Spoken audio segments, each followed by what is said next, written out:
Good morning, ladies and gentlemen. On behalf of the Hong Kong University of Science and Technology and the Chinese University of Hong Kong, we would like to welcome you to the Academic Librarian 4 Conference, Sustainable Academic Librarian 4 Conference, Sustainable Academic Libraries, Now and Beyond. My name is Madeline, and this is my partner, Anson. We are HKUST undergraduate students and are honored to be the MC of this conference, a library event to celebrate our university's 25th anniversary. We would like to especially welcome our special guests, Mr. Mark Hodson, Vice President for Administration and Business and Chair of Sustainable Operations Executive Committee of the Hong Kong University of Science and Technology.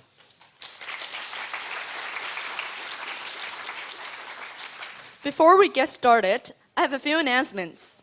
Your conference badge has the information you need for the conference, program rundown, Wi-Fi information, library tour details, whereas the USB attached contains conference proceedings. The badges also serves as your meal tickets. Please wear it at all times. HKUST library staff are always available for help. Their badges are pink in color. You may also inquire or leave messages at our registration desk outside this lecture theater. The conference app is available for download. Please refer to the screens and the conference website. This app will keep us updated and connected with other conference attendees. This is a green conference, and we hope you can engage in green practice. Details about our green practice can be found on the conference website. We would also like to acknowledge and thank our generous sponsors for their support of the conference. Lastly, please remember to switch off your mobile phone or turn it to silent mode. Without further ado, we would like to invite Mr. Mark Hodson, Vice President for Administration and Business and Chair of Sustainable Operations Executive Committee of HKUST, to give the opening address. Mr. Hodson, please.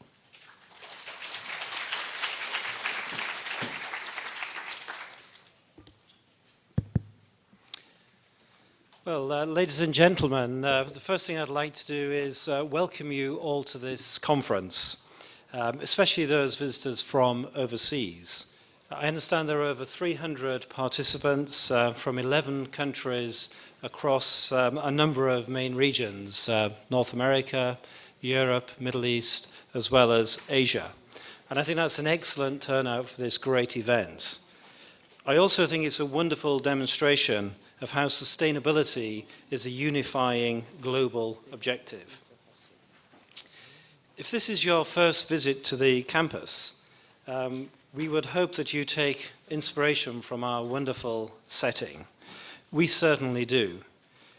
Indeed, our beautiful campus, beautiful locations, spectacular views provide us even more motivation to protect our environment. So this fantastic setting is there for every generation to enjoy. HKUST is committed to sustainability, and this is reflected in our strategic objectives. We have a high-level, four-pronged initiative covering a number of areas. Education. We would like all of our students and community to understand about sustainability and what can be done. Research and demonstration. We have research activities in sustainability, and we want to demonstrate and showcase what can be done. We have an operations committee, which I chair, and I'll talk about in a second, and we want to demonstrate that we can make noticeable step change reductions and improvements. And we have a networking and communications thrust to make sure that we spread the message and we involve as many people as we can in our sustainability efforts. Now, I mentioned that I chair the Operations Committee, the Executive Operations Committee. This is an action-orientated committee committed to make a step change reduction in waste on campus and also in electricity consumption. Our targets are very significant. We are aiming to reduce over 50% of the waste on campus by 2020. and we'd like to bring about a 10% reduction in electricity from a 2014 base. Now, these are very challenging targets, I'll tell you. And in order to achieve those, we need to do a little bit more than just change a few light bulbs or increase the amount of recycling. And we're very fortunate that at the university we have a lot of very talented people who have a great interest in sustainability, and they can help us with creative ideas. But I'm also aware that within the audience we have a number of sustainability experts, and I would encourage all of you to give us your thoughts and advice. You'll find us very open to any ideas and very keen to experiment. As they've sometimes said, there is no such thing as a free lunch. So many of our ideas, just to share with you, we do want to do more about recycling. We have the usual low-hanging fruit ideas. But some of our more creative ideas involve looking at our location. We are located on a hillside. We also have a large amount of rainfall in Hong Kong. We should be able to utilize both of those factors, maybe with some kind of micro water turbines that can do something with electricity. We also know that we spend a lot of our electricity consumption on air conditioning.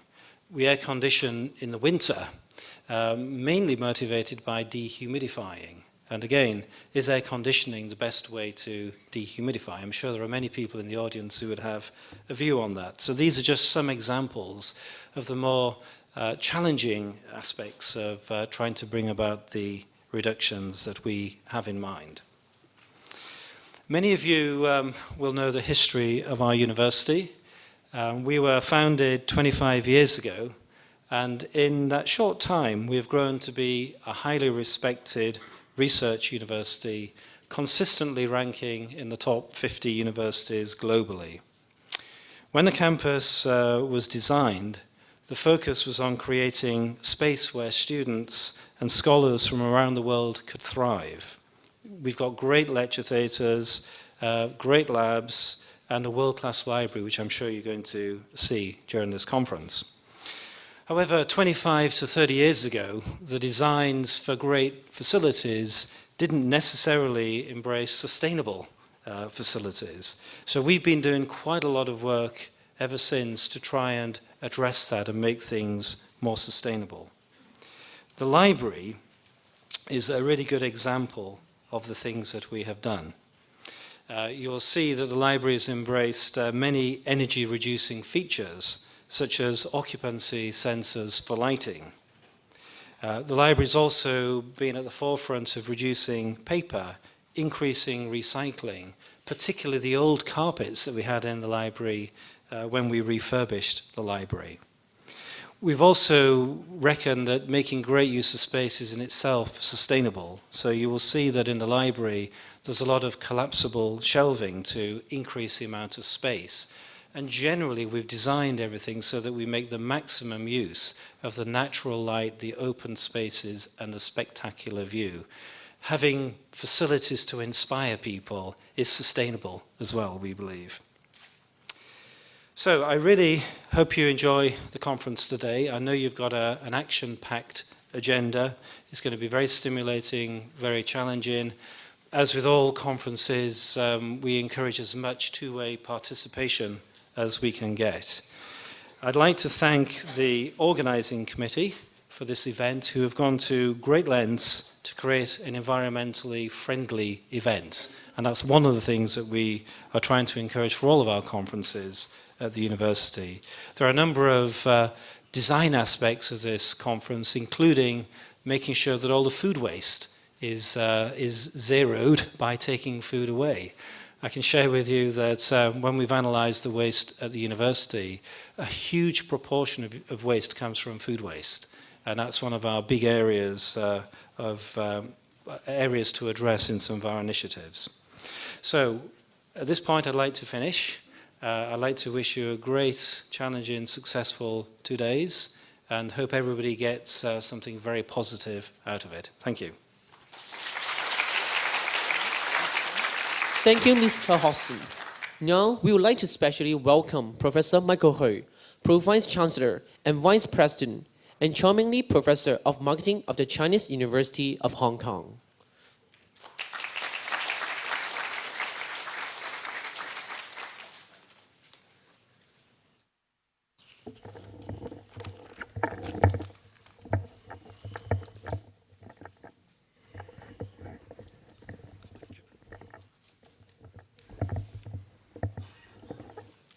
Mr. Hodgson, Ms. Chen, Ms. Jones, distinguished guests and colleagues, good morning. It gives me great pleasure on behalf of the Chinese University of Hong Kong to officially welcome all of you to Academic Librarian for Sustainable Academic Libraries Now and Beyond. This conference is part of our well-respected sister institution, HKUST's 25th anniversary celebrations. I welcome this opportunity to offer HKUST our heartiest congratulations on its 25th anniversary. A quarter of a century is a major milestone, and HKUST's remarkable achievements make it well worth celebrating. Once again, our warmest congratulations. The theme of this anniversary conference is sustainability. As a socially responsible institution, and to fulfill our education mission, the Chinese University of Hong Kong is committed to leadership in the research, teaching, and institutional practice of environmental sustainability. The university endeavors to reduce its environmental impact by incorporating sustainability in every aspect of campus life and its operation. Our library is actively involved in these efforts, and I know that during the conference, you will be hearing from the library and our IT team about our approaches to issues such as energy saving, green design, and biodiversity. On biodiversity, HKUST is a stunning location from which to contemplate the environment. I actually lived on this campus some 20 years ago for 2 years. I guess at that time, a lot of the undergraduate students were not born yet. I doubt very much their parents may not have met as well. But in the spirit of friendly competition, I suggest you might wish to take the opportunity as part of the program to visit our campus on Saturday and look at not only its library, but also its beautiful campus. Ours too is on a mountain overlooking a harbor, and its 137 hectares is home to not only students and staff, but also a myriad of trees, flowers, butterflies, birds, and other living creatures, including rare and precious species. Let me give you one example. Our main library building is actually the home of around 200 house swifts here in Hong Kong, representing around 20 to 30% of house swift in Hong Kong here.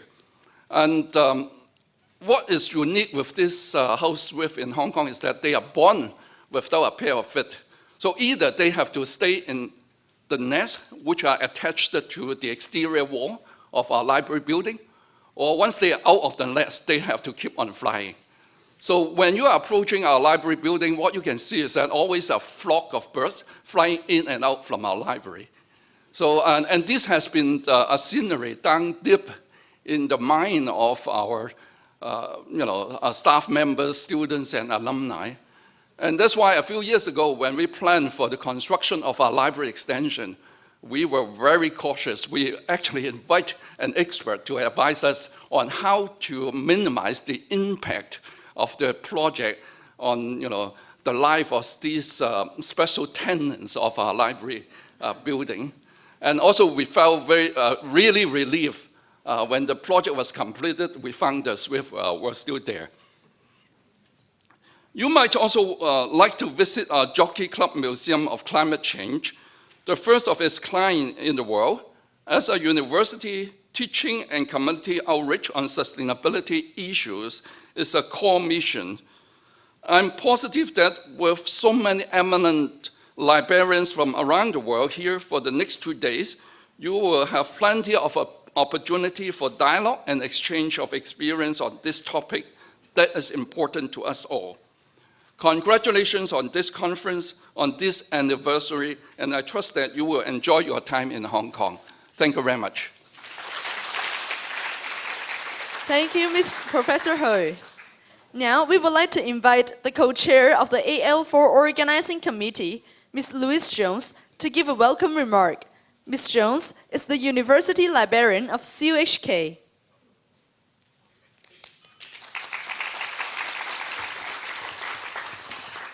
Mr. Hodgson, Professor Hui, Ms. Chan, distinguished guests, colleagues and friends, on behalf of CUHK Library, I warmly welcome you to Hong Kong and to our 4th Academic Librarian Conference.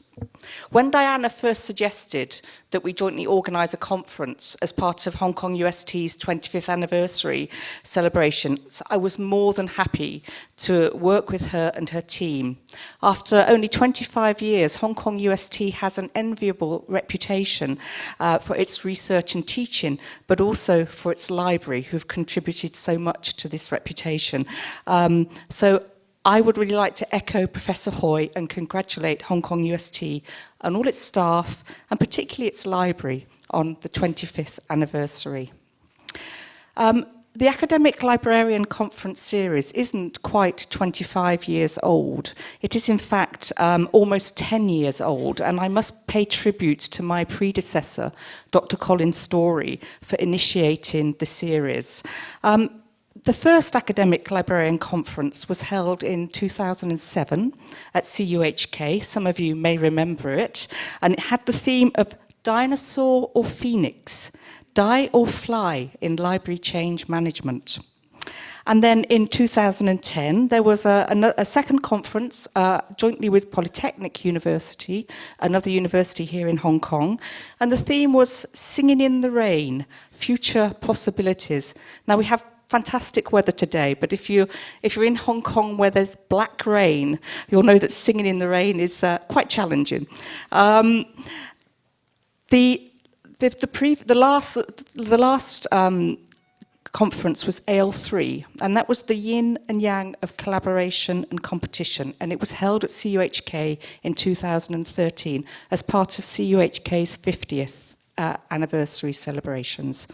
So now we are at AL4, which has probably a rather less imaginative title, but I would argue that the focus of the conference is probably one of the most important that we address. All AL4 conferences are quite wide-ranging, multidimensional in the issues that they tackle. But there's always a particular focus, as you can see from the titles, on future challenges for academic librarianship.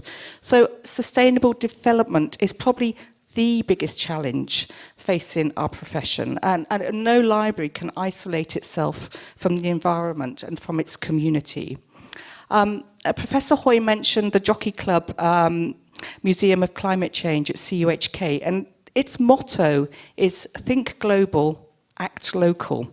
And over the next 2 days, we really have the opportunity to think global. We have leading thinkers and practitioners from all over the world, and I hope we can share and discuss many issues. And then I also hope we can take those back, the ideas that we have, to our home libraries, and as the motto says, act local. I mean, all this sounds rather earnest, so I just hope that you'll find time in the conference to enjoy this beautiful campus and all that Hong Kong has to offer, and I do welcome you to CUHK on Saturday. We have worked really hard to try and make this conference as green as possible, but I actually think, as people have already referred to, the biggest challenge for us is going to be reducing our food waste over the next 2 days, because Hong Kong is renowned for its hospitality, and the quality of its food is really legendary. So I very much look forward to eating with you, and there's going to be many opportunities to do that, but above all, sharing experience and learning from you. Thank you. Thank you, Ms. Jones. Lastly, Ms. Diana Chen, HKUST, University Librarian and the co-chair of AL4 Organizing Committee, will add her welcome. Ms. Chen, please. Mr. Hodgson, Professor Hui, Louise, distinguished guests, and my dear library colleagues. This is really my joy to see you all here today. After planning this conference for a whole year, now this has actually happened. This conference is one of the library events to celebrate the university's 25th anniversary. HKUST has made remarkable achievements in just a quarter of a century. However, in the history of mankind, 25 years is only a short time. How our success in the past could continue in the future? How to make our development sustainable? Are we able to progress continuously? I will leave those tough questions for our university leaders to ponder. But for us librarians, we also need to ask similar questions. We all work in libraries, and how could a library building be sustainable to house the ever-expanding collection? I know some of you would say reading, right? But how? How can libraries propel sustainable growth and sustainable resources? What technologies can be adopted that could improve efficiency and enrich user experience, and yet have no adverse impact on the environment?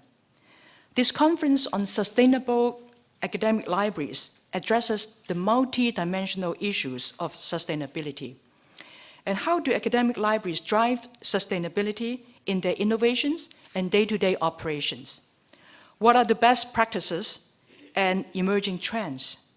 What are the obstacles or breakthroughs in advancing these goals? We have invited 6 experts in different fields to address some of these issues in our 4 themes of sustainable environment, technology, resources, and services. Now, we are delighted that a total of 30 papers will be presented in concurrent sessions. I'm also happy to report that there are 324 participants registered in this conference. Of course, the biggest category is the local librarians. We have about 215 attendees from Hong Kong, mainly from the 8 universities. But let me also take this opportunity to welcome the 109 delegates who need to travel from different places and even countries, including Australia, Canada, Germany, Latvia, Macau, mainland China, Malaysia, Philippines, Saudi Arabia, Singapore, Taiwan, UK, and USA. Some of these places are quite remote, quite far away, and I know that you have to travel 15 hours in order to come to Hong Kong. Yeah, welcome here. I also like to encourage you to download the mobile app in order to interact and connect with the speaker, presenters, and other participants. As it is a green conference, we have tried our very best effort to reduce, recycle, and reuse. Now, please help us to make this conference really sustainable. Thank you all. Thank you also for all the sponsorship that we have received from many publishers and vendors. You are reminded to visit their booth outside and look at their products. Lastly, I wish you all to enjoy your stay in Hong Kong and also at HKUST. Thank you. Thank you, Ms. Shen. Ms. Shen, please stay. May I now invite Ms. Shen to present souvenir to Mr. Hodgson. This souvenir is a notebook printed by HKUST Library. It contains 25 illustrations from the rare books in library's special collections. This is a special 25th anniversary souvenir.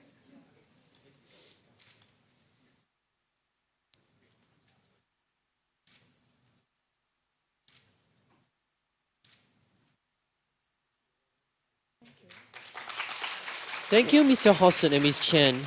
Ms. Chen, please stay. May I now invite Ms. Chen to present souvenir to Professor Hui. Professor Hui, please.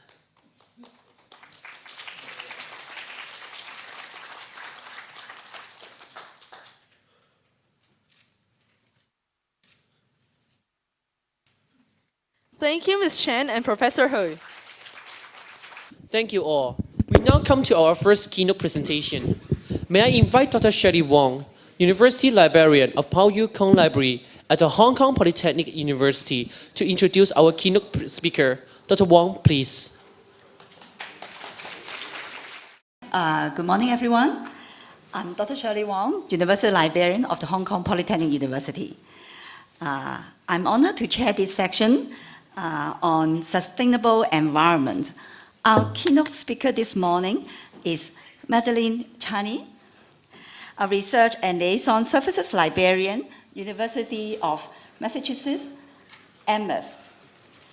The topic of this, the title of this keynote speech is Academic Libraries as Sustainable Hubs, Evolving with Our Campus Community and Within Our Profession. Let me give a brief introduction to Ms. Chani. It's different from what has been printed in the conference document. Ms. Chani has been an academic librarian since the early 1990s.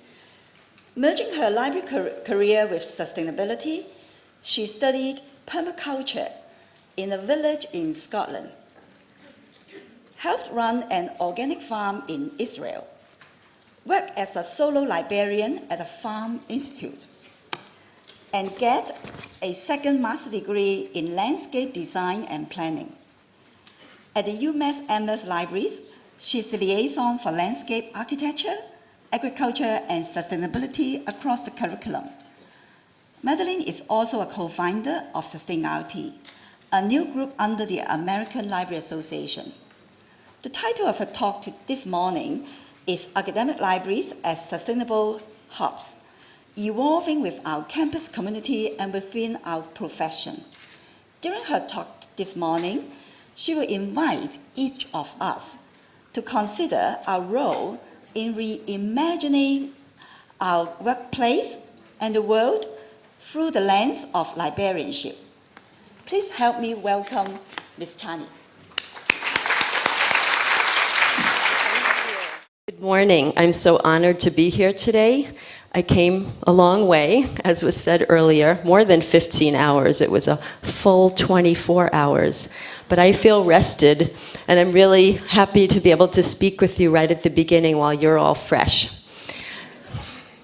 So what I'd like to say is that my talk is a celebration of projects happening around the United States. I hope that you'll hear them through your own cultural lens. Oh my, what's happening? Oh, can somebody get me back to the beginning? I don't know why that just happened. And I hope that you can scale these projects up or down according to your own library's needs. Something went wrong with my timing here. Oh, it was upside down. That's why. Okay. So this is to go back. Okay. Don't look. Close your eyes. Okay. So the outline of my talk today, I am going to talk about our role as librarians in this important movement at an unprecedented time. I'm going to show you a sampling of possibilities in US projects, and I'll talk a little bit about my own library and the progress that we're making. And finally, I'll wrap up talking about the story of SustainRT, which is a very new group under the American Library Associations. And like it was said earlier, we'll do a reflective exercise at the end. So I'm going to ask you to do some free writing. Our opening talk talked about being experimental. So I'm going to ask you to stretch a little bit. So be prepared at the end with either a pen or typing a little bit on your device to think about your own role and your own personal agency as librarians in this movement. And before I go on, I want to learn a little bit more. Don't look. Don't look. I don't know why this keeps happening. It's very sensitive. Here we go. Stay by me. Don't leave me. Am I touching something? The keyboard. That's The mouse. That's okay. That's fine. So, okay, I think I got it now. So, would you please raise your hands if sustainability is a large part of your job? I see a few hands. Okay, great. I want to see more when I come back to this conference in a year or two. Raise your hand if you wish sustainability were a bigger part of your job.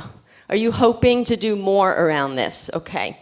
And please raise your hand if you've collaborated with a partner from outside your library to do some sustainability work in the last year or so. Great. Partnership is important, as you'll hear me talk about some more. And finally, raise your hand if your library has a green team or some kind of committee that works specifically on green and sustainability issues. Great. Okay. And over the years, these numbers are going to rise and rise. Okay. So this is a traditional concept around what a sustainable society is, sometimes called the three-legged stool or the triple bottom line, the idea being that a sustainability society rests on the economics, environment, and social aspects. And I think this is all still true, but I want to go a little bit deeper with you today. So I do apologize for casting a shadow on your beautiful Thursday morning, but climate change really is the backdrop to what we're talking about in the next 2 days. And this is a sobering list of what we're really talking about, the threat to our public health. And sometimes people say to me, isn't this political? Aren't librarians supposed to be neutral? And I say, this is not political. This is a biophysical reality. And like I said, a public health threat. So we can keep this in the back of our minds as I go forward, talking about how librarians can have a role in putting the brakes on runaway climate change through all the work that we're doing across the world. This was the wake-up call in my country, Hurricane Katrina, just over 10 years ago. This is when people in my country generally said, oh wow, this is big and it's not going away. It was a natural disaster paired with a terrible breakdown in infrastructure and slow response time. In other words, lack of preparedness. One of the saving graces in terms of libraries is that librarians all around the New Orleans area were shuttling books to people, doing story time for children that were evacuated. And not more than a year later, the American Library Association held their conference here, crossing fingers that the infrastructure would be functional enough. And in fact, hundreds of librarians went to New Orleans and were mobilized to help with painting, sorting, cleaning, and helping their library colleagues all over this disaster area. This is a book I highly recommend, written by a librarian named Mandy Henk. She was at DePauw University in the United States, and she just moved to New Zealand and works at the University of Auckland. So maybe you're taking notes today. And also, I've got a list of recommended reading that you'll be able to follow up with after this PowerPoint is posted to the conference website.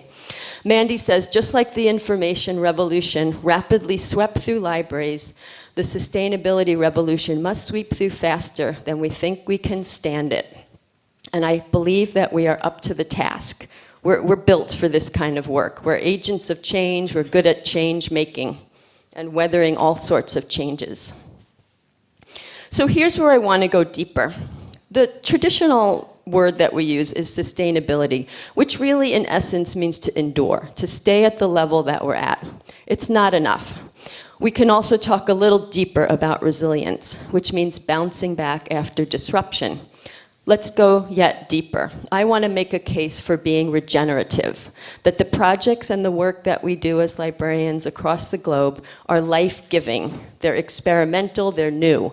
We are in an urgent time. We need to push ourselves a little bit farther. So you'll hear me using the word sustainability continuously. What I really mean is let's be regenerative. And like I said, we're in a perfect time, perfect place, at just the right time in our society to be doing this work. According to the American Library Association, here are the core values of librarianship that I believe are shared worldwide. I'm guessing this resonates with many or all of you. And then to talk a little bit deeper about how this applies within the sustainability movement, as advocates, we're natural systems thinkers. We're good at putting pieces of the world together. And that's what it's going to take to put the brakes on runaway climate change, thinking of all the moving parts. We're truth seekers. We're community builders. We're stewards. We're accustomed to change. We provide space for everybody. And I'm always very proud at how transdisciplinary and interdisciplinary our work is. I know in my university, most academics work in silos, and we librarians don't. We work together and we work across all disciplines, making us perfectly suited for this work.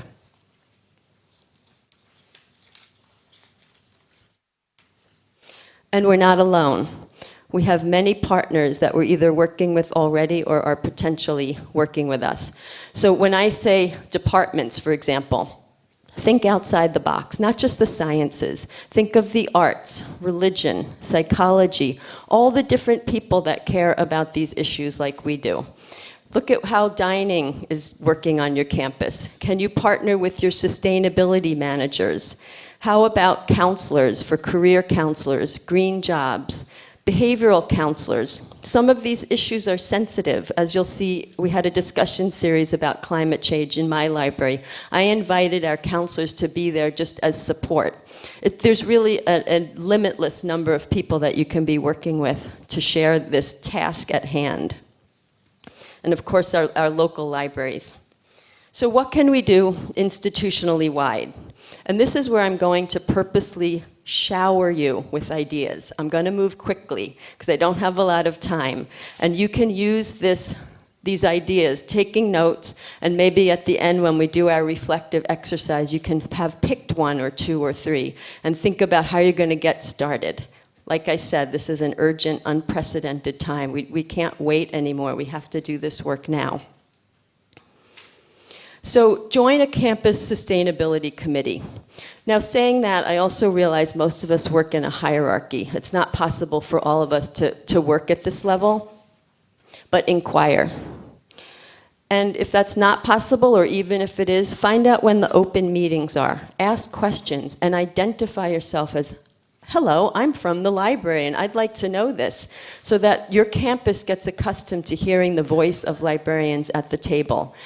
My fear is if we don't speak up and make ourselves known as agents of change, we'll be written out of the story as more and more universities are starting to make very strategic plans around sustainability action. We've got to be there with them. So speak up and identify yourself. Invite key people for informal meetings. We just hired someone on my campus who specializes just in sustainability communication for our campus, our public face. He got settled in, and then I sent him an email. I said, I would love to meet you. I just want to hear about what your new job is like and tell you what we're doing at the libraries. And that was the start of a beautiful friendship, and I have a great rapport with this man, Benjamin, to this day. So just reaching out. Conversations are so important. That's how big things begin, and little things too. Set up a booth at your campus events. Earth Day. We have Campus Sustainability Month on my campus. Make a place for libraries to be there with resources and show your face. Nothing like in-person contact with your students and faculty and staff. Think about or find out whether your institution is a member of a coalition. In the US, we have ASHE, which is the Association for the Advancement of Sustainability in Higher Ed.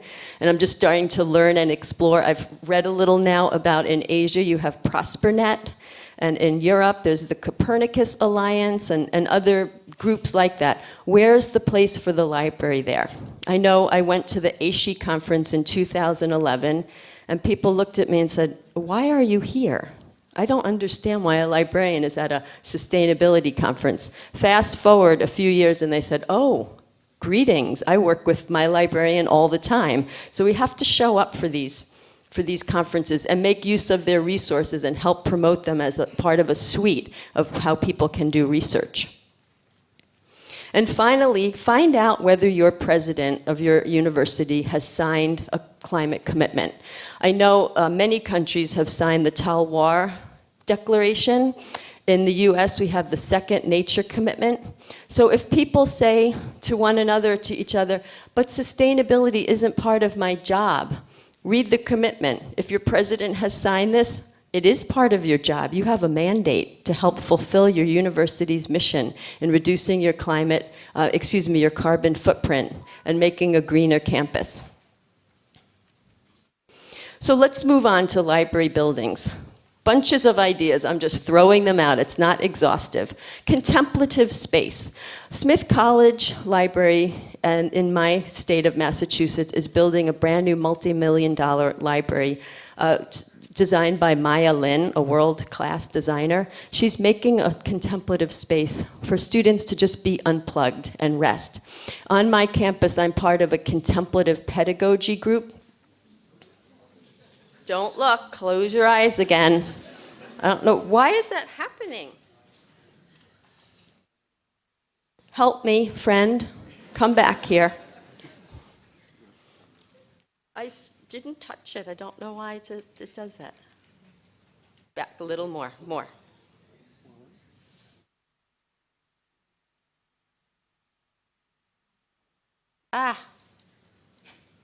Okay, here we are.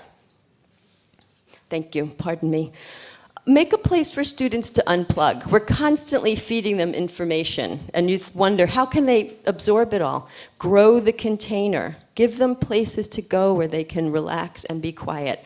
I know at the University of North Carolina in Charlottesville, a librarian named Richard Muniz has just done that with just partitions. It doesn't have to be expensive. So if you're saying, I don't have the money for this or that project, think of how low cost that something like that could be. And make the library a welcoming place where students can rest and renew and learn more. Clothing drive. Make places for those in need so you can show the equity part of sustainability in your library.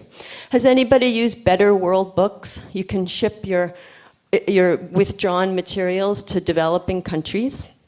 TerraCycle is a company that will actually pay for the shipping of your recycled materials back to them, where they'll redistribute or recycle materials. My library set up an office supply reuse station, so staff from our library, we have a shelf. We just put extra file folders, notebooks, pens, pencils, and patrons do the same. It's a take it or leave it free system. Instead of throwing things in the recycling or, goodness forbid, the garbage. Water refill stations, native plant spaces, of course with signage, so people are learning not only what it is that you've done to green the space, but how they can learn more. And finally, brag about what you're doing. Don't keep your light under a bushel. Talk about it, write about it, have conversations, so that what we do works doubly. And this is a quick example of Texas State University. This was a lightning talk given by Lisa Ancelat at one of our SustainRT events. All kinds of information you can return to there. The University of Utah has a green roof on their library, so it creates a sanctuary for wildlife and people as well, and reduces the heat island effect. And this is a supremely advanced project, a whole LEED Gold library at University of California, Santa Barbara. And unique collections can really make the library come more to the spotlight. Seed libraries, tool lending. These are voltage meters that you see here that people can check out and test how much electricity they're using at home. Bike pumps, yoga mats, makerspace kits, which I'll show you a picture of later. Get creative. Some of these things are very low cost, or you can ask for a donor to support something that's a little bit catchy like this. And this is the Hampshire College Library Guide for the Seed Library. Not only the how-to, check out seeds and return seeds, but all the whys and how it's a sustainable way of creating community around native food. Moving on to library engagement. Consider a sustainability fund. Now this might seem like pie in the sky, but it was very successful at my library. I'll talk about in a little while. To ask donors not only to support the library, but specifically for sustainability resources and for programs. Create a library sustainability plan. So looking at how you're already doing long-range planning, but with an eye toward sustainability. Book to action programs I recently heard about are very successful, where a community reads a book together, invites the author to speak, and then you go out as a group and do community service, and I would say around environmental issues in this case. All hosted by your library, of course. Ask patrons to vision with you. That could be as simple and low cost, what we did, putting up big pieces of paper with markers and asking patrons, how would you like to see the library be more sustainable? And then share the results with them, so they are feeling invested as well. As you know, people protect the places that they cherish. So all of the ways that you can draw patrons and faculty and staff in to feel invested in the library is going to help move things forward. If you have an institutional repository, make a space for campus data. We have a sustainability manager. He goes crazy every year because people are calling him and emailing all the time. Do you have data on waste management? Do you have data on electricity use? And he has to keep sending it to them, individual packets. Well, when we made a space in our institutional repository, now it's a one-click away, and a light bulb went off in his head. He was so happy. Now there's one link where he can upload all the data that he collects from around campus. And finally, showcase your students' work. It's really nice for them to feel celebrated. So when they do research, it doesn't just disappear into the thumb drive of their faculty or into a folder somewhere, but this work that they did, that they worked so hard on, can be shared, and other students can build on it. And not just students, but scholars as well, more advanced scholars, instead of reinventing the wheel all the time. And here's Yale University's Sustainability Action Plan. I'm going to go quickly because you can look back at the links in the PowerPoint. I just met these two librarians at a conference, very clever. They made the library the site where people come to pick up their vegetables from their farmer every week. So they made a nice outreach connection. People come to the library with a good feeling, and students were able to make a booth there and teach the community about nutrition and food justice. Very simple, no cost, just make the library the place that people love more than ever. This is a very engaging photo.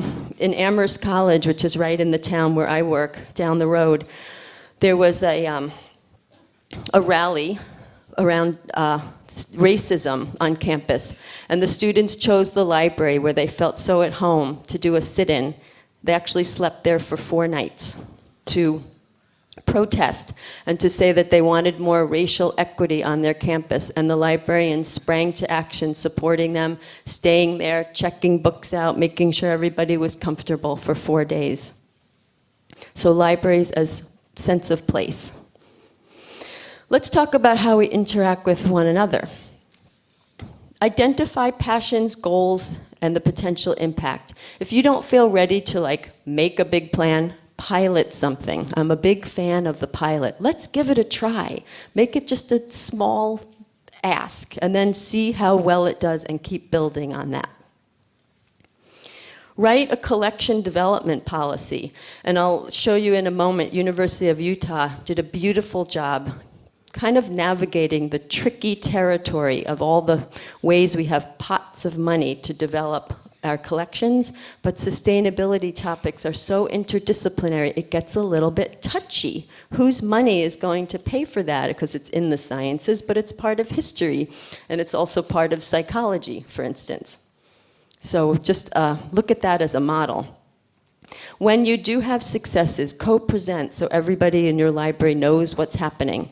I work in a 26-story library, which you'll see in a moment. It's really hard to communicate. We don't bump into each other that much. They go down the elevator and out the door. So when something good happens, we have to tell each other about it, and also tell people on your campus. Start a green team. Watch a webinar together. SustainRT has some really excellent webinars. Grab lunch, sit down for 20 minutes, have a conversation about what you just watched. This is a bold one. Take this online leadership quiz. I have a link in my PowerPoint. And then talk about what kind of leaders you have. From the most quiet of us to the most outspoken. Everybody has a role to play in the sustainability movement. Plan a field trip. I had so much fun bringing a group of colleagues to the heating and cooling plant on our campus. When it converted from coal to cogeneration with electricity, we all went over, we put on hard hats, so we got a tour. So everybody learned about something new that was happening on their campus, and we did it together, very bonding. Invite a guest speaker.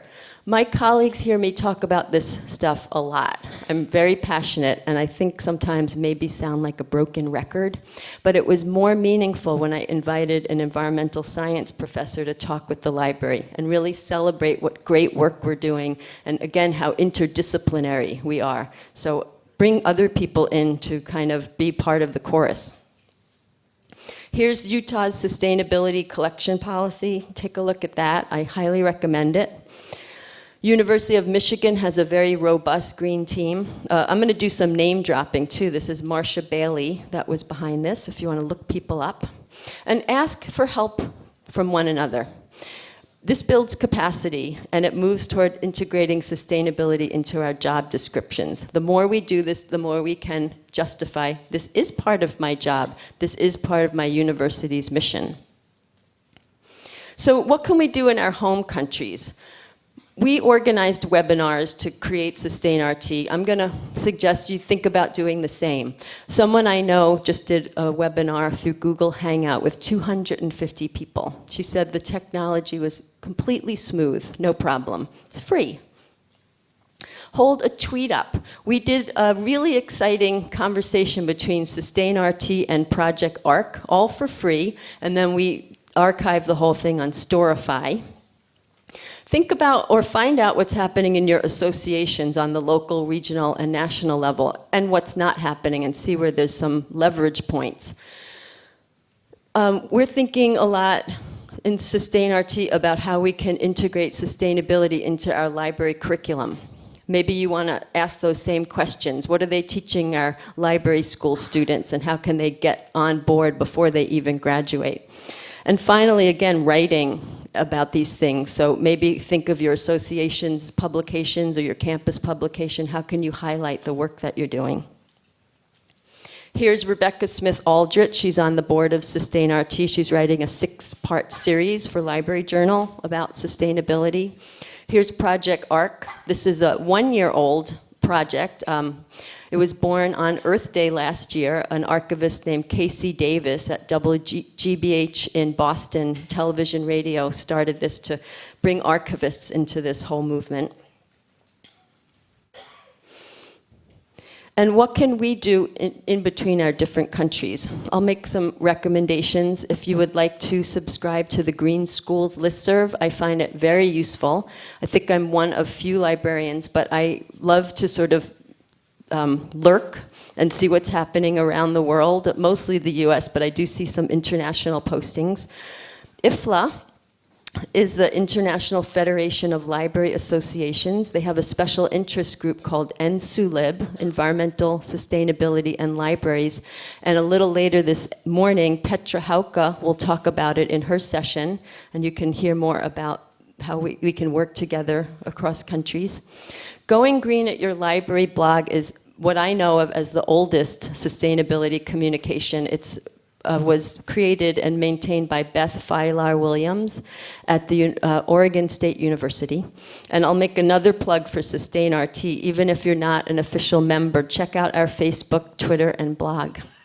And then at the bottom, those last 3, that's a real stretch. This is a homework assignment for all of us. Has anybody heard of the International Sustainability Literacy Test?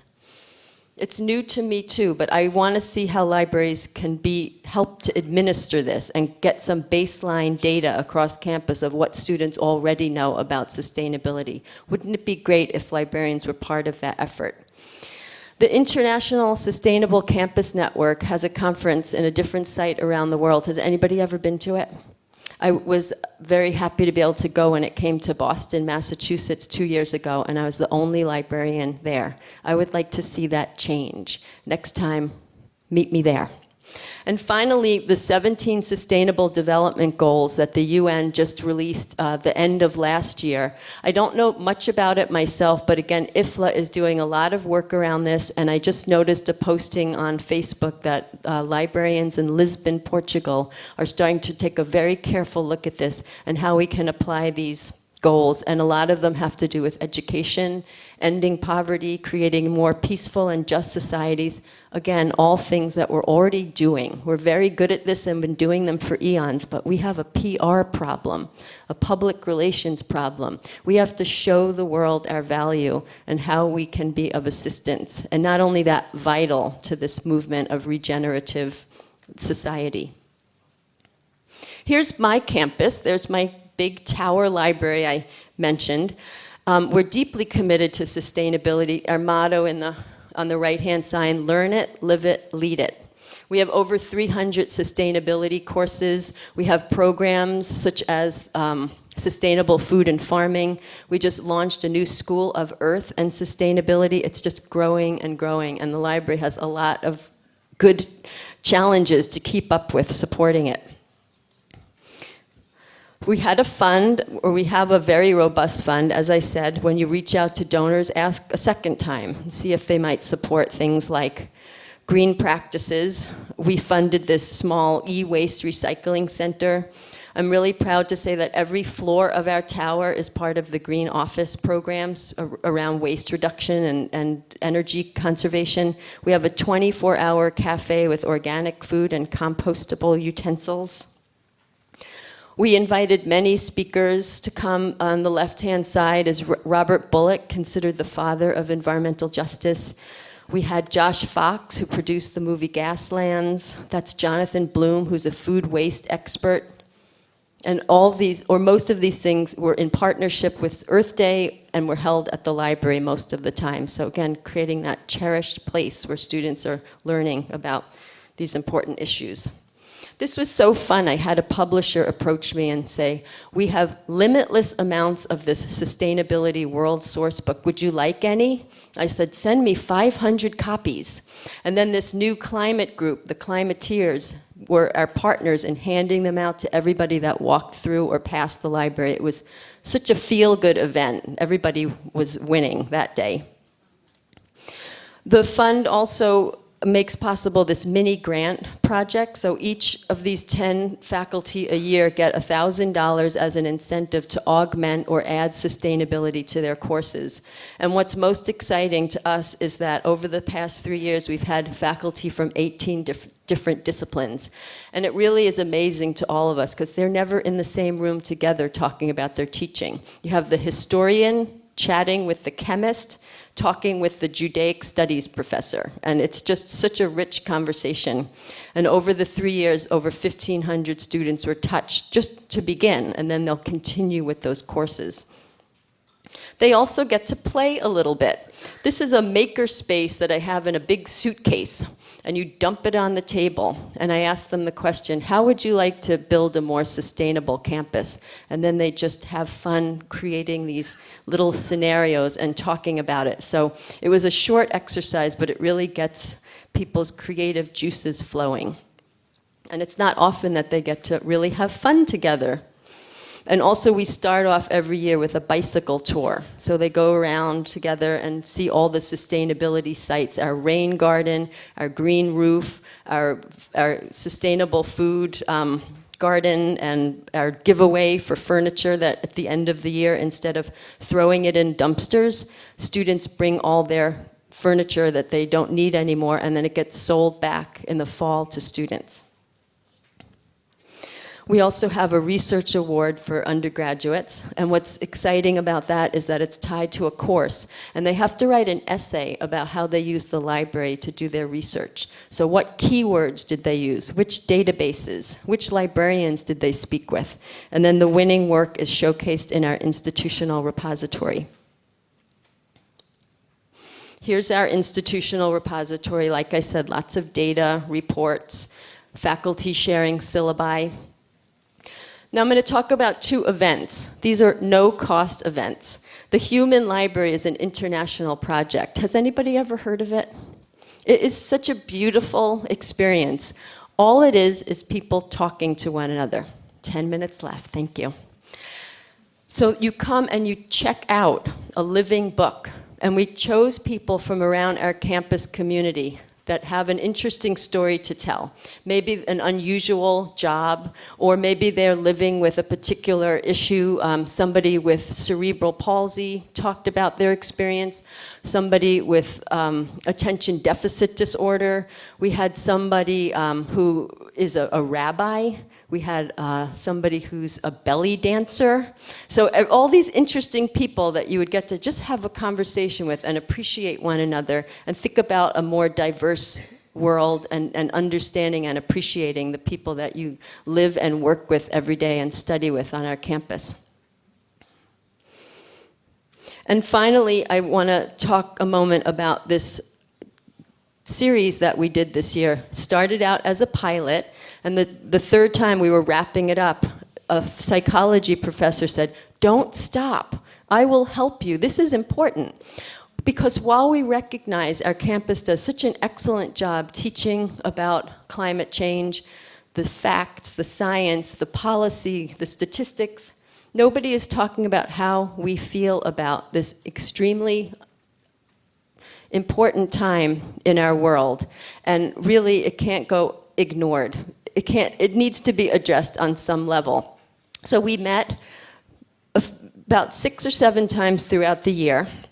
We did storytelling, we did some reflective writing, we displayed that writing, and it all goes into our university archives to document this paradigm shift, creating a baseline of how our faculty, students, and staff are really managing the emotional part of climate change. It will be interesting to keep doing this. How are people feeling and managing this 5 years from now, 10 years from now?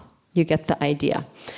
It was so exciting, too, that a group of students came to the realization, I don't know enough about this. I want to get more grounded in the background. So they self-organized, and they made this group the Climateers. And this was a partnership with Service Learning and Environmental Science and the Psychology of Peace and Violence program. I'm going to wrap up now and just tell you briefly about this national group that a few of us started in the American Library Association. It began with a conversation. Beth Feiler-Williams and Bonnie Smith and I said, no, there's so much going on, but there's no place to really get together and work as a unified force. There had been a group called the Task Force on the Environment, but things were sort of fading a little bit, and we wanted to do something more broadly around sustainability. So we did a webinar series, a free webinar series. I know you can't see all these numbers, but I'll just point out that long line at the bottom of each of these 4 series means that over 1,000 people for each of them almost wanted to view this later, because we were going across time zones and people are busy. They couldn't always do the webinar live. But this to us is evidence that thousands of people around the world wanted to listen in on these conversations after the fact and maybe consider, we hope, how they can play a role. And if you look on the right-hand side, it was so many kinds of librarians. We had catalogers and library directors. We had more than librarians. We had graduate students, facility managers, law librarians. And it wasn't just the US and Canada. We had people participating live from Puerto Rico, Ghana, Ivory Coast, India, Australia. We knew we had struck a chord. And we use a model called the community of practice. This is popularized by a man named Etienne Wenger, something you might want to look at, because it really reflects sustainability so well in terms of shared passions and practices, helping each other to troubleshoot. We're all leaders inside SustainARCC. We do have a board, but we're constantly passing off tasks for people to step up into. And we create a social fabric and a sense of belonging. I've met more than a handful of librarians that said, I'm not a member of the American Library Association, but I'm going to join now because I feel like I have a home in SustainARCC, and I found like-minded people. one thing I'm very proud of is just within our first year of existence, the American Library Association passed this resolution that we put forth. And I'll just sum it up with this first section, where the actual association recognizes the role libraries play in conversations about resilience, climate change, and a sustainable future in a new era of thinking. To me, to us, this is a big green light. Go forth and do this work, you're needed. And if you ever read a little further, you'll see that it talks about bringing this into our library school curricula as well. So this is a huge new beginning for us. I'm so excited. We're still young, but we're going to be growing very quickly. So maybe think of this as a model of what you might consider in your own countries. So here's a few upcoming opportunities, professional development-wise. I teach a course online, and I'm going to be doing it next in July with a librarian named Jamie Conklin from Duke University. It's a 1-month asynchronous course and a really great opportunity to be inside a community of like-minded librarians. So you have 1 month to produce your own sustainability action plan for your library that's tailored to your institution and your own professional style. So I invite you to look this up through the Library Juice Academy, and maybe you'll join our class coming up in July. The IFLA conference will be this year in Columbus, Ohio. Is anybody planning to go? Yes? Okay, I will see you there. And again, Petra will talk about NSULib later. And a group of us are planning a colloquium in New York City about a year from now about libraries and archives in the Anthropocene. It would be great if you wanted to come, or just as food for thought to maybe plan a similar colloquium. This is one of my favorite leaders. Buckminster Fuller said, "You never change things by fighting the existing reality. To change something, build a new model that makes the existing model obsolete." And that's what I'm going to ask you to do right now in a very informal way, is to stretch a little bit. And we're going to do this reflective exercise to wrap up. And then we'll have time for questions and answers. So here's your assignment. I'm going to put a question on the board. I hope you'll participate. Writing really makes a difference. This is a cognitive thing that you would get your thoughts out. Don't overthink it. It's just an exercise. If you would like to share your last answer on the guidebook app, that's great. But I am going to ask you to turn to one another at the end of this 2 or 3 minute exercise and share your thoughts face to face with each other. So here's the question. Don't write yet. In the spirit of contemplative pedagogy, just let the question sink in for a moment. And I've done this very successfully with groups of students, librarians, faculty, but I've never done it with 300 people before. So let's see how this experiment goes. And it's a very personal question. It's really about each of us, because that's how we're going to each begin as we move into the rest of the conference. So what do I need to catalyze meaningful sustainability action in my workplace, to jumpstart it? For instance, you could start with the idea, do I need time? Do I need money? Do I need space? Do I need conversations with a particular person or an unknown person? And you might have in mind a project that you came here with, or it might be based on some of the ideas and possibilities that I shared with you earlier. So let that sink in. And when I say go, you're going to write for 20 seconds. That's all. Okay, go. I have 2 more questions for you to get this a little bit deeper. So if I had that, whatever you just wrote, then what would I have? So whatever it is you wrote, if that were to come into being, then what would you have? It's a new way of thinking. Push yourselves a little bit. Don't overthink it. What would that bring to you? And one last question, going a little deeper. If I had that, then what would I have?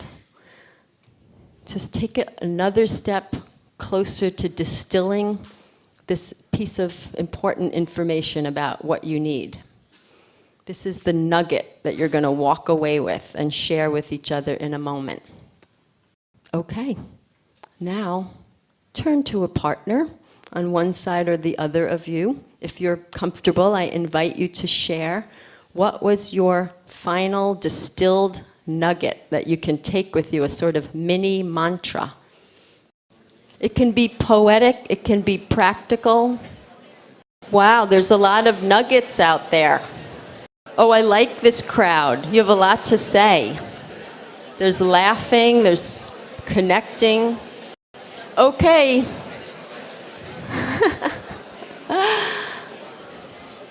Thank you for sharing with one another. I'm glad you're so excited. Thank you very much for Ms. Chani for giving us an excellent overview.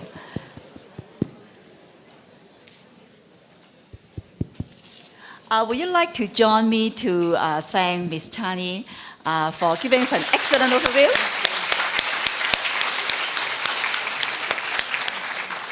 So we still have about 10 minutes of questioning. So maybe I would like to ask the audience, do you have any questions for Ms. Chani? And I invite you to share your distilled bit from the end if you feel so inclined. Tell us what that was for you, or share it on the guidebook app. Or maybe not just questions, you are sharing. Yes, just sharing is very welcome. Maybe to begin with, I can share my thought. Yes. Honestly, I was born in Hong Kong. You can imagine that this is a very compact place for buildings. When you walk around, you may not see a tree for 5 minutes. And we all look for efficiency, immediate effect, and cost effectiveness. So I'm thinking, if I'm going to set up a task force, or what you call a green team, in our library. So that's my first plan, or to do that. Maybe can you give me some advice? Give us some advice on how to start up that, or in view of the background of Hong Kong. Yes. Okay. Well, I'm not from Hong Kong, so I don't have all the information, but I would say generally start thinking about who to invite to this fabulous meeting that you're going to have, and start brainstorming. Anything is a good idea. Don't let each other say, oh, that's not going to work, or I think that's too expensive. Put everything on the table, because you just never know what amazing things can happen if you think big. And then think about what impact it could have, and document your work and start talking about it. I would also say look at other models, like I gave the University of Michigan as an example. They've done a really great job, and I'm forgetting, it's in my notes and on the web, the PowerPoint. Look at other models as well, those who have gone before you, and ask them questions. Any people that I gave links to, I would say would be happy to hear from you. This is flattering and useful to be in touch with each other. It's as simple as an email. Can you tell me more about your green team? Thank you. So, yes, Victoria? At UST, we're doing more with service learning models. And I was wondering if maybe you could share a bit about, I'm Victoria from HKUST, and our institution is beginning to do more with service learning among the undergraduates. I was wondering if perhaps you could share a bit more about the Climateers.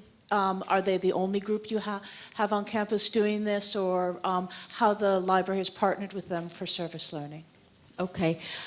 This is a new partnership, which I intend to grow more. And in fact, the Book to Action program is on my to-do list. If I had done this exercise along with you, that probably would have been mine, like yours was the green team.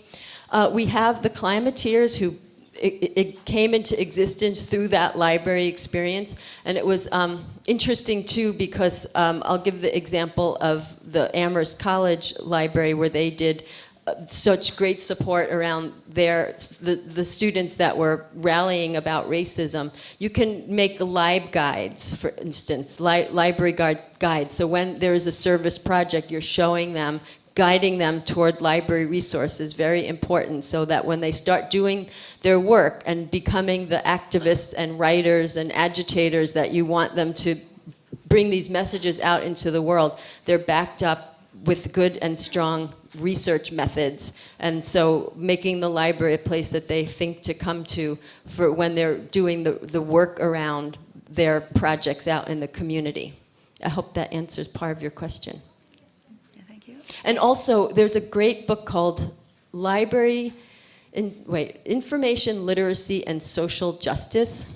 It was co-edited by Shanna Higgins and Lua Gregory, and they have a really great book chapter all about libraries partnering with service learning on their campus. So I would recommend that book. Thank you. So any other questions? Yes, please introduce yourself. I'm Ed Spodek, also from UST. I'm just a little curious, more specifically, it was hard to tell in the picture, what it is you carry in what you call your makerspace in a suitcase. Oh, okay.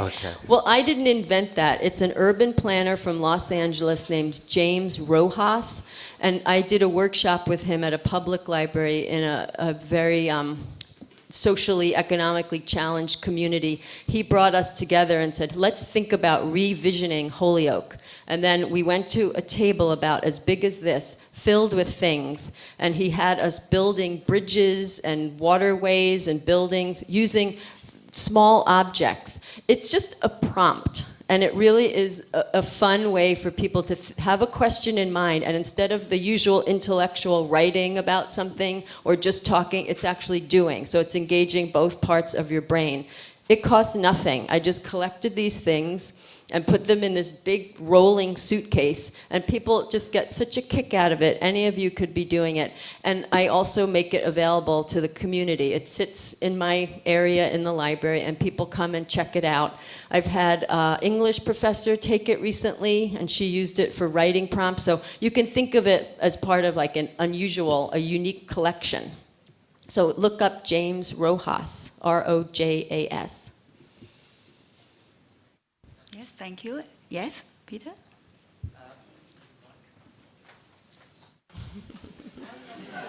I just wanted to see you write it. Hi, Peter Sidorko from the University of Hong Kong. Often making a green building comes at a higher cost. Now, university administrators, without question, have a commitment, a strong commitment to sustainability, but often, perhaps more often than we care to think, that commitment is not reflected in supporting green buildings because of the additional cost. How do we get around that? That is a tricky one. Again, I would look to other models that went before, and like I gave the example of University of California in Santa Barbara. Maybe by starting with the inside of your library and showing that there's an interest in when you're doing renovations or choosing materials for reupholstery that your library cares about, not just supporting those industries, but also that it's a health issue, that you'd be building not just for the natural world, but for humans also to be breathing cleaner air and to be in an environment that's not gassing off and having mold and issues in the HVAC system. So I would put the people first and maybe work toward, yes, emphasize that. Yeah. Maybe one last question? Yeah. Thank you. My name is Haipeng Li. I'm the University Librarian at the University of California, Merced. I think I'm in a little bit better position than Peter in that we are a new university. So the best way to really make sustainable efforts really sustainable is to start from the very beginning. So all of our buildings are LEED certified on our campus. and most of them have the LEED silver status. 2 of them have gold status, including the library. So we're targeting for the platinum status for most of our buildings. So whenever you have a building project that you're going to start, I think you need to think about these important factors. Even in the design phase, before everything actually happens, that would be the best way to sustain these kinds of efforts, I think. Yes, that's a good point as well. Yeah. And then do activities in that wonderful new or evolving building that builds social sustainability, which I feel is sort of the emphasis of my talk, is making spaces that are welcoming. And I really like this quote, which is that our connection is our protection. So as we're facing this unprecedented time of rising temperatures, that we really think of each other as a resource as much as the actual materials that we use physically and the collections that we build, that we really look to each other to build a better world. Yes, absolutely agree. New Orleans may disappear if the temperature rises a few degrees more, right? And I'm very glad that we have Ms. Chani with us today. Let's thank her again, so that